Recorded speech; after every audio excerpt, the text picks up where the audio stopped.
Sé que molts culers estan espantats després de les vacances que s'ha cascat en Lamine Yamal. Primer se'n va anar a Sicília, a l'illa de Pantelleria, amb una influencer que es diu Fati Vázquez, ell sabrà què van fer. De Sicília se'n va anar a Brasil, amb el Neymar. De Brasil se'n va anar a Eivissa, convidat per al cantant Ozuna a un concert que feia. D'Eivissa a Marbella. I la traca final, la festa d'aniversari, gent que et mira des de baix, des damunt. Tothom pensa que aquestes vacances se les ha planificat el Lamine. Però aquí està el centre de la qüestió. Veieu un patró? Aquí hi ha molt més que una intenció vacacional.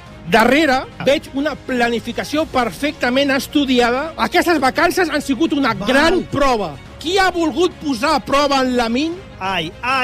És, sens dubte, Hansi Flick ha dissenyat aquestes vacances per posar a prova en Lamine i per comprovar si és o no realment aquesta superestrella. Quina és la bona notícia? Que Lamine ha tornat.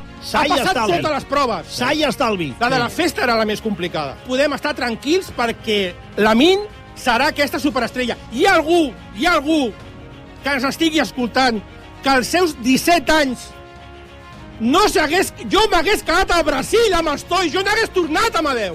Per què tornar? Jo em quedo allà. Però Lamine no.